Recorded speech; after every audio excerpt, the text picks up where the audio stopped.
Shunt motors, again, where the field is connected, is represented by the name of the motor or the category of the motor. So shunt motor means the field is connected in shunt or in parallel to the DC power supply that is also supplying current to the armature. So now remember, in this case, like earlier we discussed, IS is equal to IA. In this case, IS will not be equal to IA. You have IS, which is distributed between the shunt field and armature, right? So in this case, the power output is going to be not ESIA but E naught IA, where E naught is going to be the power induced or the CEMF. We are not showing any armature resistance here, but there is also an armature resistance here, unless we ignore it because of a small value, but generally there is an armature resistance in series with E naught. So again, the operation is the same. You don't really need any other power supply to establish the flux through the field. Whatever power supply you're using to supply the voltage to the armature, the same power supply is going to produce the flux. As long as you're not changing the power supply voltage, then the flux is the flux current and the flux and the field current and the field flux is going to be same, which is being linked to the armature. And as of course, as we discussed, that flux that is linking to the armature is E naught is equal, you can calculate the E naught using that E, Z and phi over 60, where N, of course, if it is lap wound, and N is the speed of rotation. So that formula for the lap wound motor is still going to be valid, where phi is going to be the flux basically, which is being produced by the field which is connected in series in parallel with the power supply. Now remember, this flux phi is flux per pole. So if you have more poles in the motor and total flux is given to you, then make sure divide the total flux by the total number of poles to get flux per pole. So how do you control the speed of shunt motors? There are two methods. In both methods you use a variable resistor, and in one method you insert the variable resistor in the armature, and in the other method you insert the variable resistor in the field. So let's look at that. In this one, you are inserting the variable resistor in the armature, in series with the armature. So what's going to happen? This, of course, in addition, this resistance in addition to the armature resistance value, which may be very small as compared to this, but in any case, the total resistance in the armature is going to increase. So what's going to happen? The current, total current, is going to decrease. Remember, total current, armature current is ES minus E naught over RA, armature resistance, according to the circuit. So if RA is increasing, then total current is decreasing. When the total current is going to decrease, what's going to happen? It's going to apply less Lorentz force on the armature.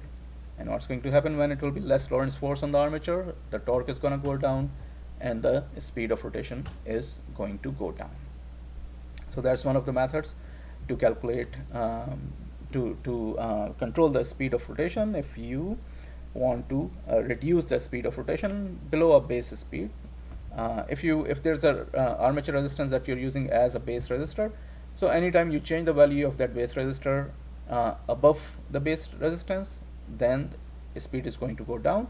If you change it below the base resistor, that is if you reduce the total resistance, then of course total current is going to increase and your speed is going to increase.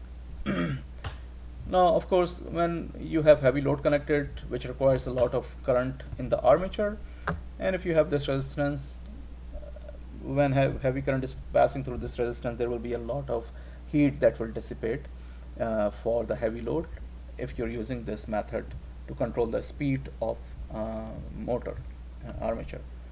The other method is, instead of inserting that variable resistor in the armature, you insert that in the field right here. So now you are basically increasing the total resistance in the path of the flow of current which is going to the field. So remember, if your IF is directly proportional to the flux that it is producing, if you're increasing the resistance, IF is going to go down, flux is going to go down.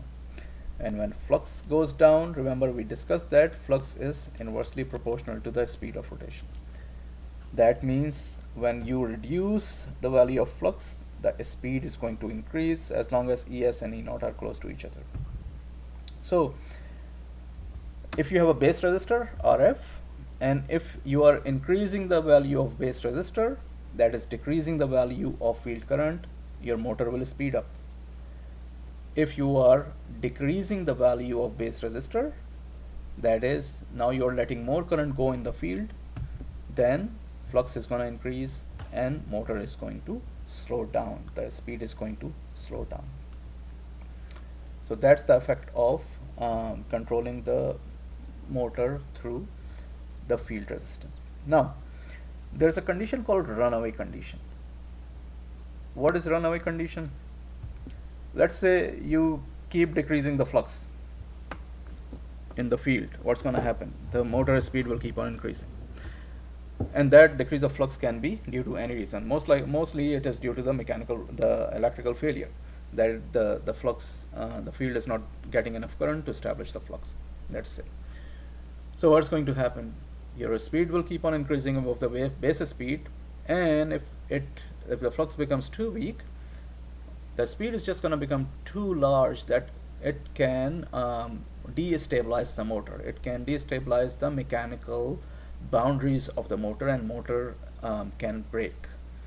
So that condition is called runaway condition, when the flux keeps on decreasing and the speed keeps on increasing, and eventually there's a potential that the motor is going to basically stop working, and the armature motor construction is going to break basically. So that's the runaway condition. What happens when you put load on a motor? So when you put load on a motor, load requires larger torque. When there is no load, of course you require less torque to run the armature, to rotate the armature. But when you put a load, now load requires larger torque to move it around, then what's going to happen? Where as soon as you put the load, it will slow down. As soon as it will slow down, the induced voltage value is going to go down. As soon as induced voltage value is going to go down, more current will start coming to the armature. Again, equation is ES minus E0 over armature resistance. So as E0 goes down, more current will start flowing in the armature, and we need that higher current, because again we need to move the load now, which requires higher torque. So as higher current will flow in the armature, it applies more Lorentz force, which will produce more torque to rotate the load that is connected to the armature, and the motor may speed up a little bit. Now motor will keep on speeding up as long as the torque required by the load does not become equal the torque supplied by the motor. That is, it will speed up to a point when both the torques, the required torque, become equal to the supplied torque. And once that point is achieved, then the motor will be rotating again with a constant speed, and that constant speed generally is a little bit lower than the speed with which it is rotating at no load. So that's what happens when you connect a load to a motor. How do you start a shunt motor? So as we discussed earlier, when the motor is stopped, when it is at rest, a very large current flows in the motor because there is no counter electromotive force that has been developed yet. Now this large current may be 20-30 times the nominal value of the current at which it usually operates, and generally this large value is possible. It can make some damage to the conductors. So instead of there are always different techniques that to keep this large starting current in check, so that it does not go very large and become that can become problem to the motor.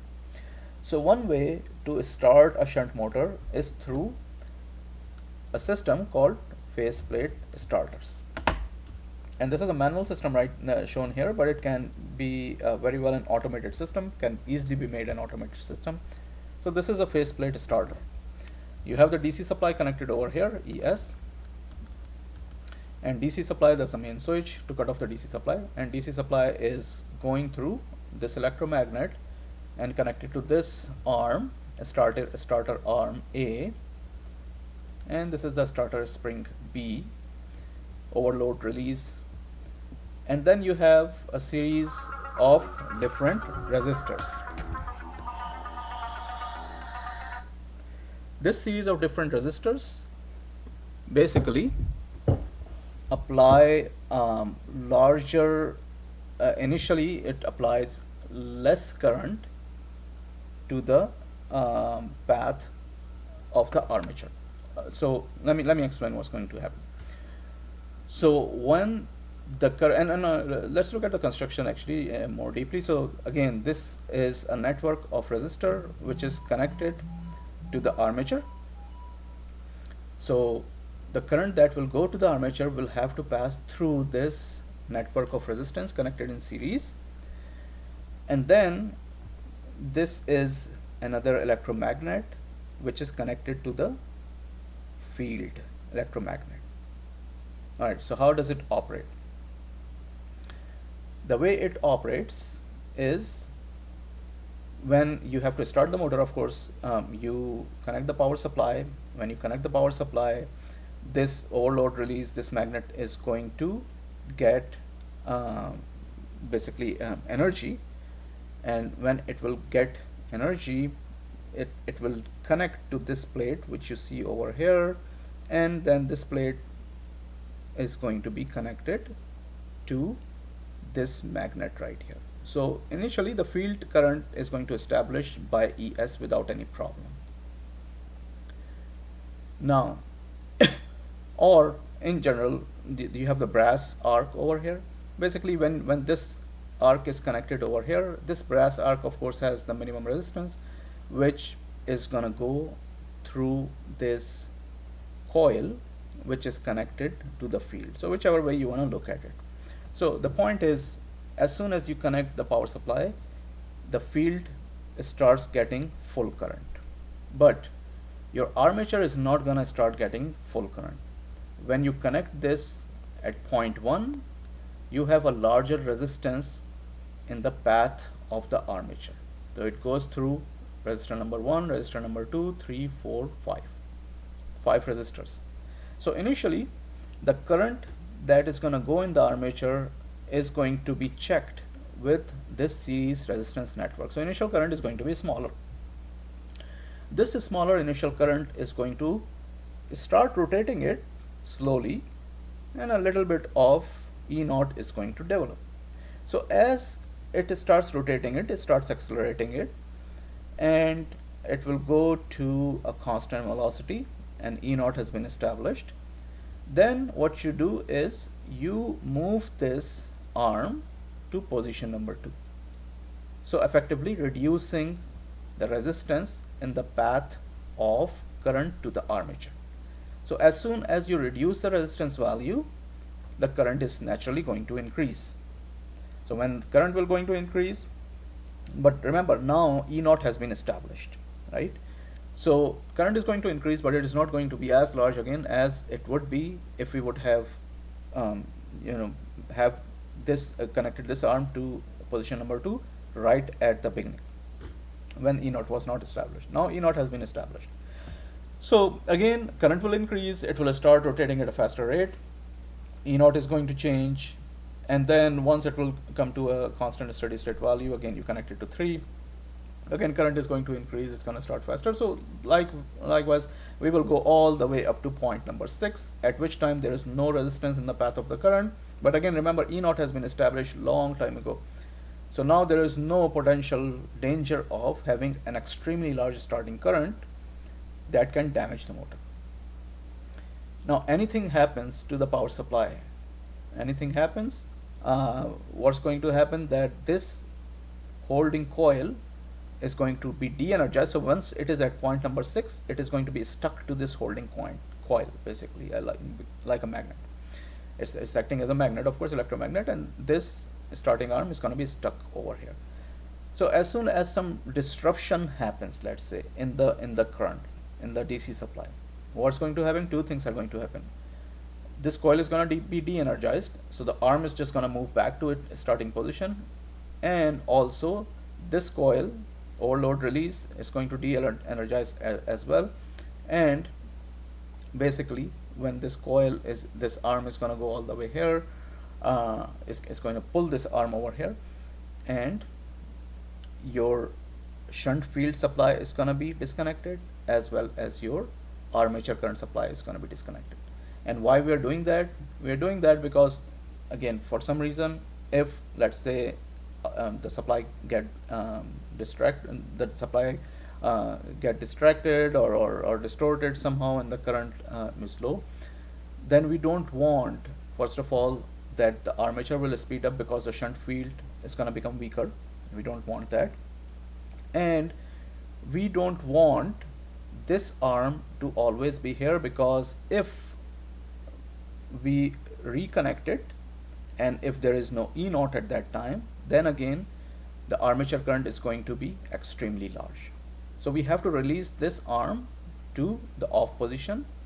That will disconnect the armature, and also we have to disconnect the shunt field, because we want to save the motor from mechanical damage through runaway condition as well as electrical damage by not having any resistance in the path of the flow of current initially when it is at rest.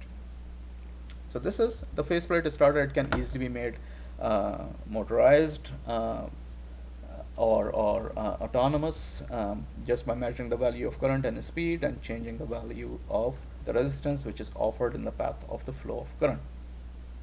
So that's your manual faceplate starter, and this is, I guess, let's see, example 5.4 is it. It's a simple example that is calculating the shunt motor and its power, mechanical power and stuff.